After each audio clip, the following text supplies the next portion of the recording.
Good evening and welcome to Iowa News and Views. My name's Joe Balcom. I'm the host of the program. I'm also a county supervisor over here in Johnson County, and it's a pleasure to be with you. Iowa News and Views is a current events television program brought to you by volunteers. We try and address state and community issues of interest to Iowa. The program is seen in a dozen different metropolitan areas around the state. If you have an idea for a show or a guest for the show, send me a note, give me a call, visit our webpage, and you can find out how to communicate with us. We are going to be discussing alternative media in Iowa tonight, and alternative weekly news media in Iowa. Our guests are Cory Zurowski, who's the staff writer for City View in Des Moines. Pleasure to have you. Hi. Thanks for having me. Very good. And Rubin, the editor of Icon, independent weekly newspaper in Iowa City. I've got copies of those here. City View is put out. We've got a picture of a swine king on board here. It's an edition that was earlier talking about Jack DeCoster's efforts to produce pork in Iowa.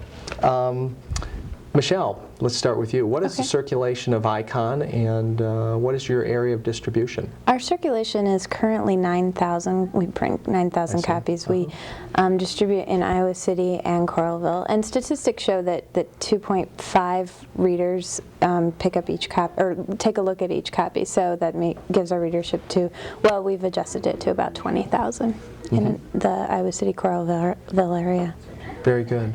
And Cory, for City View and Des Moines area, approximately what is your circulation?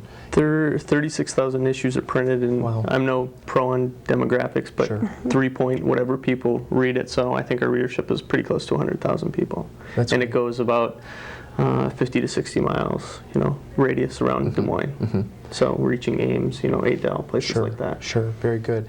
In terms of target audiences, do your newspapers look at targeting your coverage and advertising and the like towards particular audiences in the community? Michelle? We, like an age group wise, we target sort of the, I think it's 18 to 34 is a pretty broad range, but that's pretty typical for alternative news weeklies, I believe. And we are looking for people. It's free, so people go out and they pick it up because they want to, not because they, have to, or somebody, passes it off on them.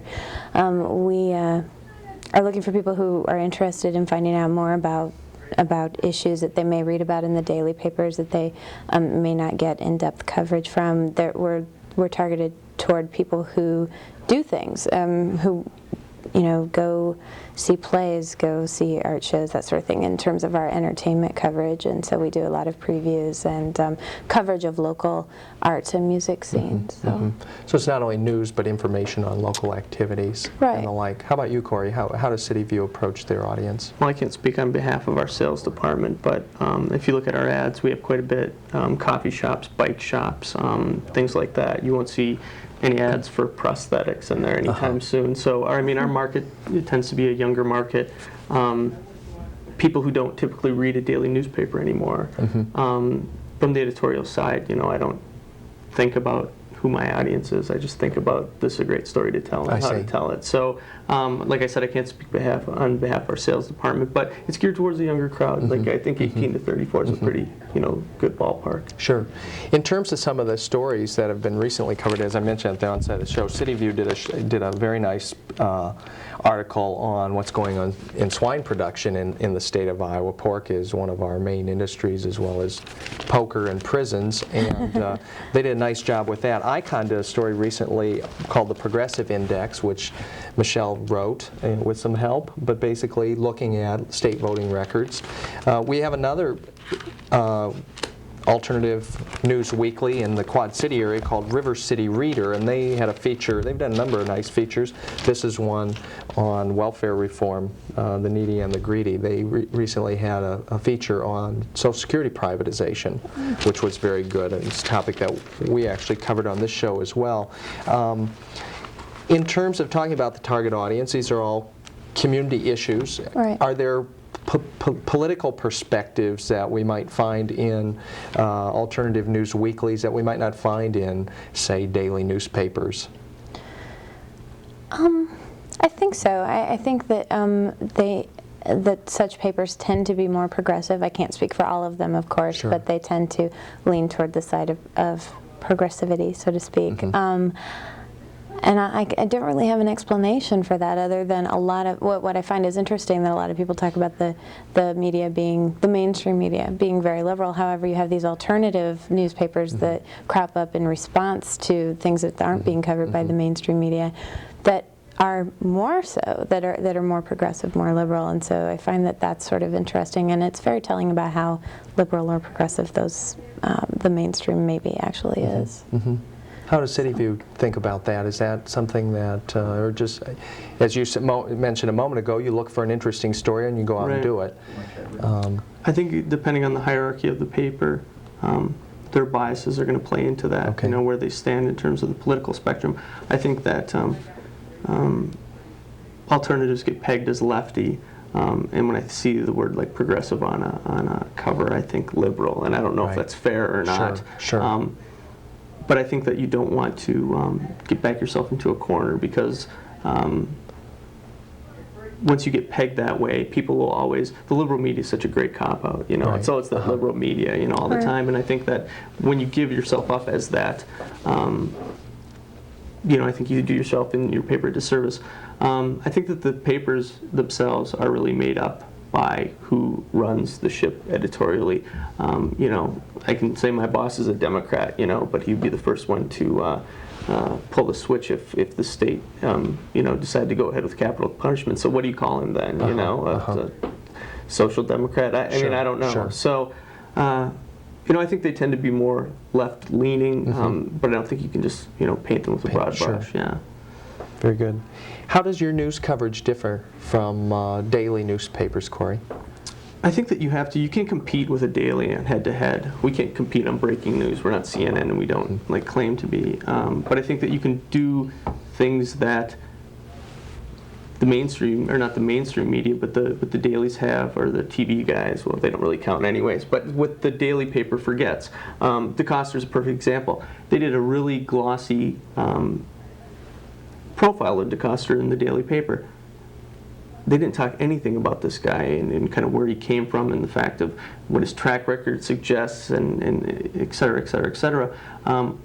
I think that the media kind of gets pigeonholed into, if it bleeds, it leads kind of thing, and there's just so much more out there. So, we sit around and, yell at each other and tell each other that our ideas are great, or no, we don't tell them that, but we'd say, we kind of hash it out.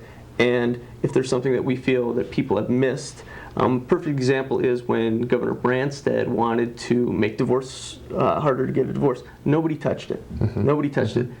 We put it on the cover, before you know it, it was a news story all over the place. Right. I mean, I think that's how we can impact it, by the things that they either don't give the deserved space, or something that they just might miss. And, don't let anyone kid you. Journalists are like sheep, so. Sure. Yeah.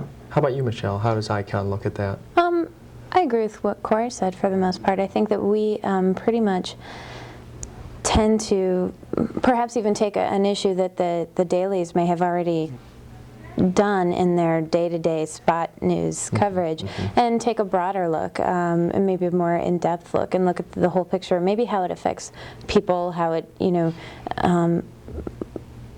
kind of delve into what these politicians are really saying, or how it really affects people, and try to demonstrate that in a 3,500 word story versus however many column inches it gets a day. And I think we have the luxury of being able to see things from the weekly perspective. In other words, we don't have to fill a news hole every day and try to take this story and say, okay, for instance, the divorce issue, Governor Branstad said this today, and then City View can take it and just look at it with more depth. In the broader scheme of things, I think, and I think that that's very helpful for readers.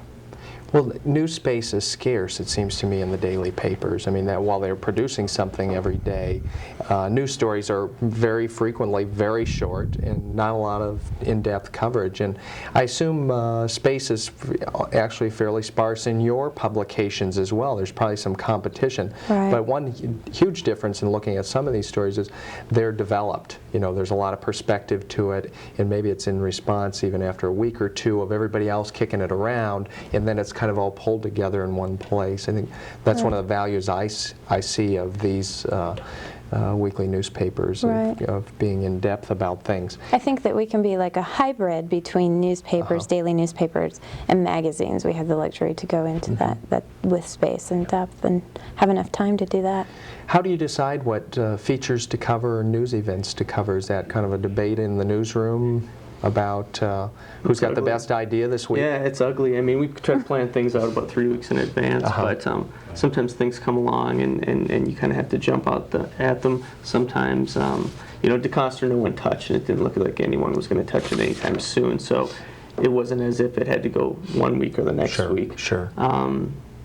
You know, we sit down, tomorrow morning actually we'll sit down and we will throw ideas off of one another, and you know, it's kind of ugly sometimes. We're not really friendly about it, you know, we're pretty cutthroat about it, but I think that it helps us, you know, really separate the wannabes from the legitimate stories. And sometimes, you know, you'll write a story and it's not the greatest topic in the world, but there's a lot worse topics out there, you know. So it's pretty much, I mean, we funnel it down on our own every Tuesday morning.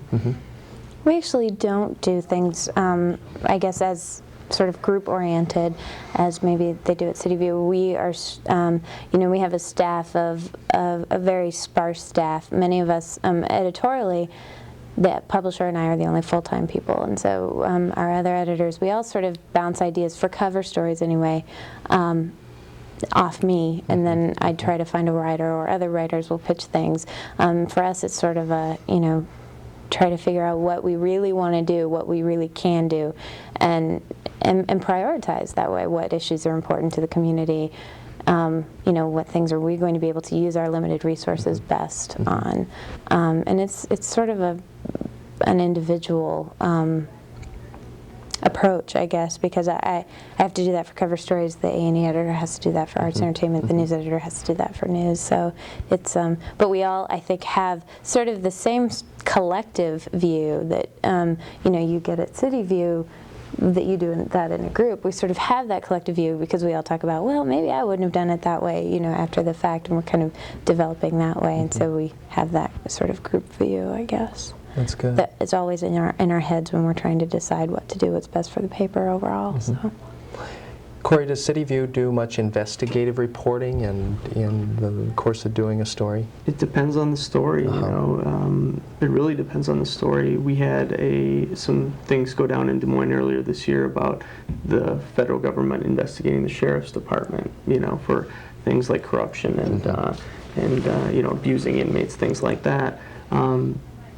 You know, you're not going to go and you can't just go do man-on-the-street interviews for something like that. You can't go to your public library or the internet or, you know, make a phone call to some PR hack and things like that.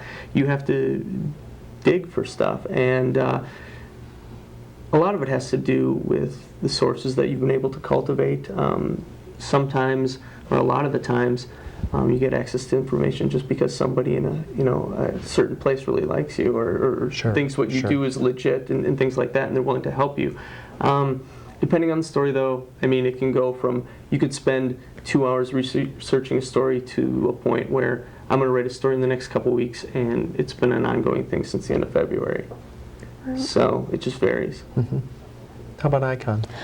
We would like to do more investigative reporting. One of the things right now that I think we've gotten to a point, we're only 4 years old, and our staff has been, while it's been developing, it's also rather transitional. We've been through a few news writers now, and part of that is developing sort of the just like Cory said, to get the sources who will talk to you, who will call you and say, hey, I've got this story that you guys should check into. So part of it is getting, we've developed that reputation that we're going to treat that fairly. The other part is then once we get that story, checking it out and taking the time to really, go through things and try to get people to talk and all sorts of things. And sometimes that can be extremely frustrating and you've, hit consuming. exactly. And then other times it all just kind of falls into place. So I would say that we don't do as much investigative reporting as we would really like to.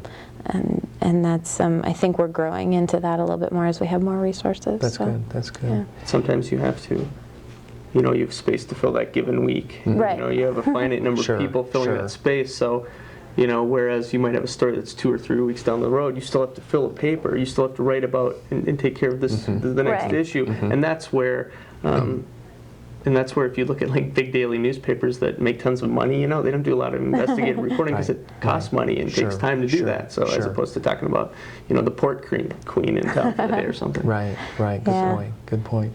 You're watching Iowa News and Views. We're visiting about alternative news weeklies in Iowa. Our guests are Cory Zurowski, the staff writer, reporter, and public access TV guest, as well as Michelle Rubin, the editor of Icon in Iowa City. Cory works for City View in Des Moines, and Michelle works for Icon in Iowa City. I want to encourage you to visit our website and check out what we're up to. There's information about the show. We are interested in your ideas for guests and content and topics if you have any. If you want to be a guest, give me a call. Maybe you could be a guest on the show. Also, we have a listserv or an email discussion forum that's being promoted through the show, and you can find out how to check that out as well.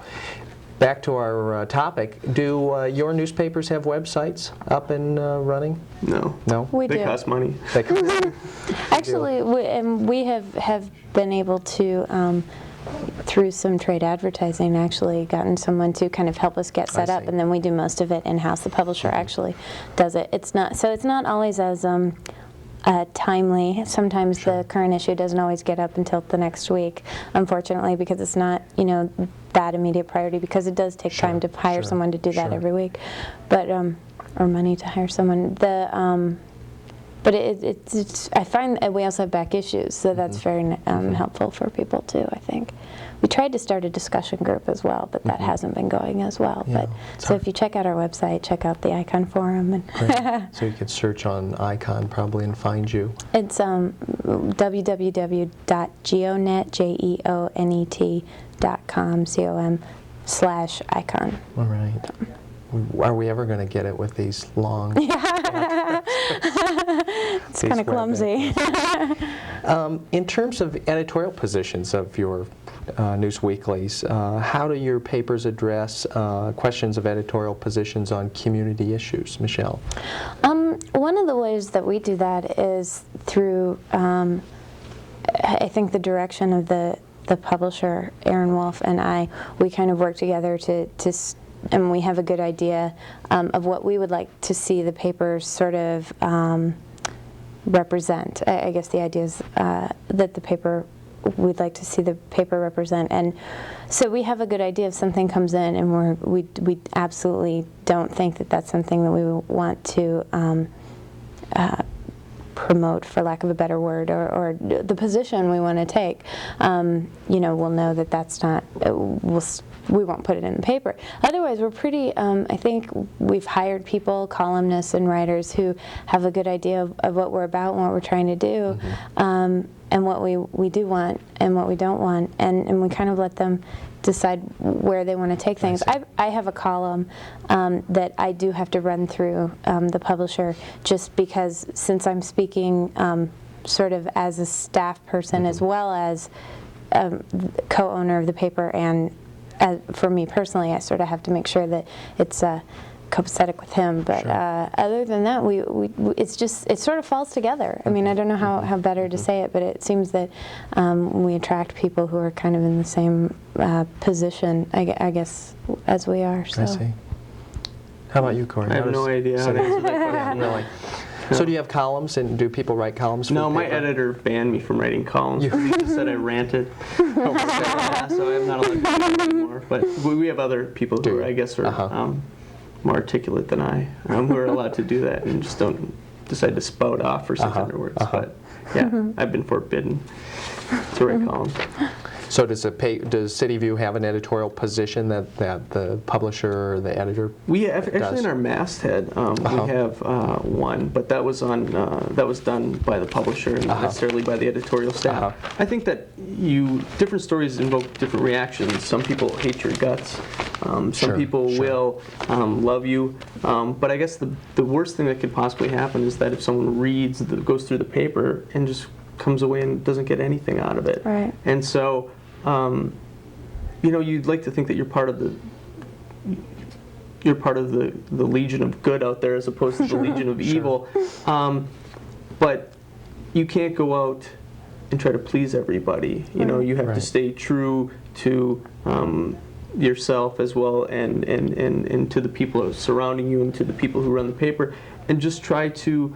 I think that what our newspaper does, I think it makes it a better city to live in. And I think if you just keep it simple like that, I think that's probably the best way to go. Good point. That's an excellent point. Pete Kotz has a piece on back in when the legislature was discussing banning juice bars. This is a very interesting story about how women that are involved in this line of work came to Des Moines and lobbied and said, back off. Right. Not a topic we're going to see in every paper. He's probably. the guy who drives the ship, though. I mean, he is the editor of the paper. His vision is the one who has dictated what that paper has become and where it's going. Okay. We had a number of viewers submit questions. I'd like to go to a few of those now, and here it is. Do you have the same responsibilities the mainstream papers have regarding fact confirmation, offering response opportunities, or do you think your limited resources, audience, and mandate somehow allow the rules to be somewhat different for you? I don't think so. I think that we still have the same responsibility because we're still sort of very basically the same sort of news organization or media organization. I think it's harder for us to do that. We don't have, a full-time fact checker who can check every single thing, like whether we use the right Baldwin brother in, who was in a movie review. But I think that I don't know, maybe that makes our writers more conscious of certainly making sure that they do things absolutely correctly because we're trusting them. I don't think, though, that in any way we have less responsibility or don't, I mean, we invite people to sort of rebut or to, if they have problems with the story or if there are facts that we erroneously reported incorrectly, then they can correct us on that, and we certainly encourage that, and I don't think we're any different. Sure. I agree wholeheartedly. You have an obligation to the other person that you're dealing with, before as a source, before as a quote, as a human being, and to be fair with that person. Right. And I think we, like the Des Moines Register, the Gannett Daily in Des Moines, won't use unnamed sources. But I was reading the Washington Post today, and the Washington Post said, according to sources familiar with the negotiations, it differs. We will use a one person, a first name of somebody, but we don't have to get someone's social security number and things like that to verify everything. Right. You have an obligation to be fair to people and to be honest with people, and I think if you keep that in mind all the time, I think it works out. Sure. Another viewer wondered what kind of access you have to people, whether or not when you call up and say, "Hi, this is Michelle calling from ICON," particularly elected officials, whether people say, "Oh, sure, what's up," or and are willing to talk. Do you ever run into people that aren't? Definitely. I mean, I think it's the same as, in fact, for us, because I don't know if it's because we're young or because we are. Have self-identified as progressive, but sometimes we do run into absolutely, I'm not going to call you back, I'm not going to talk to you, whatever. Or sometimes it's just the sensitivity of the particular story. Someone just doesn't want to talk to anybody about that. So I think it's pretty much the same. Although I think that we have had to make some inroads as far as proving that we're not going to be unfair to people. Sure. How about you, Cory, in your work? Yeah, I mean, obviously, I think I burned a few bridges across during my tenure there. Like Governor Branstad's office, I don't even have to tell them what paper I work for anymore because they know exactly. In fact, I think there's one gal that just even knows my voice, and I don't even have to tell her, give my last name, things like that. The federal government is notorious, especially law enforcement officials, for just not even bothering. Right. But you have to give it a shot, no matter what. And it depends on the sensitivity of the story. Lawsuits are, lawyers are notorious for just making the world complicated. But in a news story, working on a news story, depending if the litigation has concluded or not, they will definitely, plead the fifth at the time. So it depends on what you're dealing with. Are there any stories that either your papers won't touch? Everything's fair game. Everything's fair game? Yeah, I think Very good. about the same. I can't think of anything that we wouldn't. Great. Well, you provide a vital service, I think, to people in Iowa, and certainly in our county, Johnson County, we rely on ICON, and I know friends in Des Moines, and whenever I'm in Des Moines, I pick it up. These are free weekly newspapers that provide significant news and information about community activities. We're getting down to the end of our time here. I'd like to thank our guests, Michelle Rubin, the editor of ICON, and Cory Zurowski, the staff writer for the City View alternative weekly newspaper in Des Moines. It's a pleasure having you both here. Thanks for having us. Good luck in your work. Thank you. Thanks a lot. Good luck with the show. Thanks. More alternative media. Yeah, that's right. You've been watching Iowa News and Views. I'd like to thank our supporters around the state, our sponsors actually, who make it possible for you to see this show in the dozen or so communities in which it plays. I'd like to thank our crew who continue to put out a lot of effort to make this show possible. We are volunteers here. I'd also like to thank our financial contributors who make it possible for us to be on the air. We produce a new show every other week. We're on every week. Be sure to set your VCR for next time. We're also interested in ideas for topics you might have, so again, give us some feedback on that and let us know how you like the show. Finally, I want you to remember that this is in fact a TV program, and what's important is what you're doing in your community each and every week to make it a better place to live. My name's Joe Balcom. This has been another edition of Iowa News and Views. Thanks for joining us.